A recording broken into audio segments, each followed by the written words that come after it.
আমার একটি শিশু সন্তান আছে, জন্মের পর তাকে দেখতে এসে আত্মীয়স্বজনরা টাকা দিয়েছিল। সেসব টাকা আমি খরচ করে ফেলেছি। এটা আমার জন্য জায়েজ কি না? এটার প্রকৃত মালিক কে? এর উত্তর হলো যে শিশু যে সমস্ত গিফট পায় সেগুলোর মালিক শিশু। যদি শিশুর অভিভাবক তথা বাবা-মা তারা অভাবী হন, তাহলে সেক্ষেত্রে শিশুর যে গিফটের টাকা বা সম্পদ যেগুলো সে পেয়েছে, সেগুলো থেকে শিশুর জন্য খরচ করতে পারেন। অর্থাৎ শিশুর জন্য যা খরচ করলেন, সেটা নিজেরা কাটাকাটি করলেন। ধরুন আপনি 20,000 টাকা হাদিয়া পেয়েছেন বা 50,000 টাকার জিনিসপত্র উপহার পেয়েছেন। আপনি শিশুর জন্য এর চেয়ে বেশি খরচ ইতিমধ্যে করেছেন। তাহলে আপনি এটা রেখে দিতে পারেন যদি আপনি গরিব হন, অভাবী হন।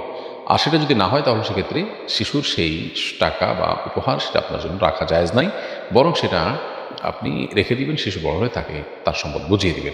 আর যদি তার এটা আপনি খরচ করে ফেলেন তাহলে সেক্ষেত্রে এটা ঋণ হিসাবে বিবেচিত হবে এবং পরবর্তীতে শিশুকে ঠিক যে পরিমাণ খরচ করেছেন সে পরিমাণ টাকা ফেরত দিতে হবে। ইসলামে এই লেনদেনের বিষয়গুলোকে একেবারে স্পষ্ট অবস্থান আমাদেরকে নিতে বলে। বাবা এবং সন্তান আমরা তো সবাই এক এরকম মনে করি যে যার সম্পদের উপর যা ইচ্ছা তা খুশি করবার কোনো সুযোগ কিন্তু নেই।